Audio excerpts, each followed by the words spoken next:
Hai semuanya, Assalamualaikum warahmatullahi wabarakatuh. Perkenalkan, nama saya Dwi Wahyuningsi, kelas B1, mahasiswa STI Riau Pekanbaru, dengan mata kuliah Manajemen Keuangan 1, dengan NIM 2202130011. Di sini saya akan membahas materi tentang rasio keuangan di bawah dosen pengampu Ibu Asnawati SEMM.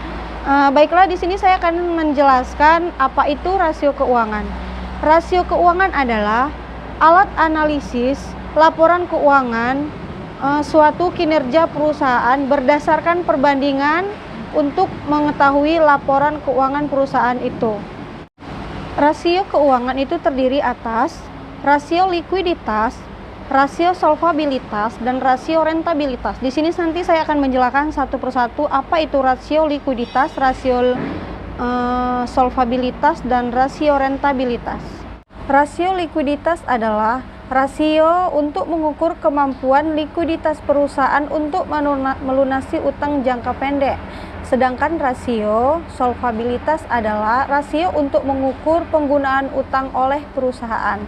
Sedangkan rasio rentabilitas perhitungan yang umum digunakan untuk mengukur kemampuan perusahaan dalam menghasilkan laba pada jangka tertentu. Di sini saya akan menjelaskan rasio likuiditas itu terdiri atas current ratio, quick ratio, dan cash ratio. Current ratio adalah rasio mengukur kemampuan perusahaan dalam membayar kewajiban jangka pendek.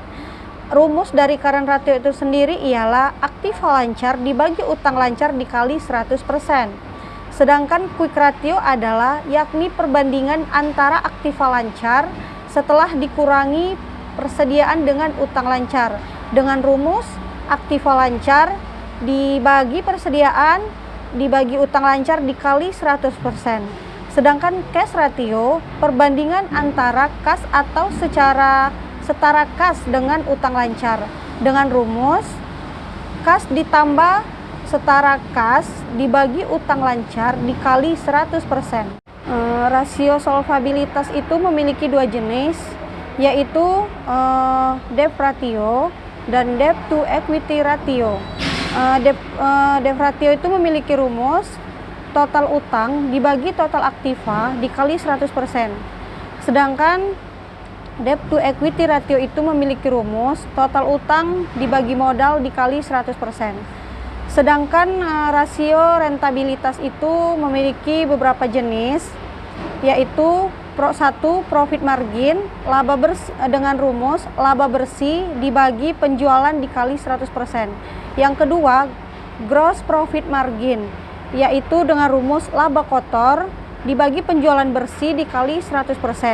Yang ketiga, itu ada net profit margin dengan rumus laba bersih setelah pajak dibagi penjualan bersih dikali 100%. Dan yang keempat itu ada return of investment atau di dalam kurung ROI disebut di rumusnya adalah A8 dibagi investasi dikali 100%. Dan yang terakhir, yang kelima itu ada return on asset yang dengan rumus EBT dibagi total aktiva dikali 100%. Baiklah, di sini ada beberapa contoh dari PT Semen Indonesia Tbk. Saya akan membacakan dari tahun 2020, 2021, dan 2022. Baiklah, di sini saya akan menjelaskan likuiditas PT Semen Indonesia di tahun 2020 memiliki current ratio di 1,352%, quick ratio di 15,564%, dan cash ratio di 0,254%. Solvabilitasnya di tahun 2020 yaitu solvabilitas badan usaha memiliki 1,249%, solvabilitas modal sendiri 0,7185%. Sedangkan untuk likuiditas di tahun 2021, current ratio 1,0745%, quick ratio-nya 15,270%, cash ratio 5,383%. Likuiditas di tahun 2022 Current rasionya 2,339%, quick rasionya 74,56%, cash ratio 1,908%.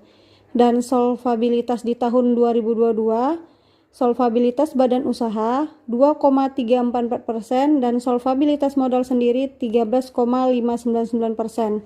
Dan berikut saya lampirkan tabel rekapan rasio likuiditas dan solvabilitas PT Semen Indonesia Persero Tbk tahun 2020, 2021, dan 2022.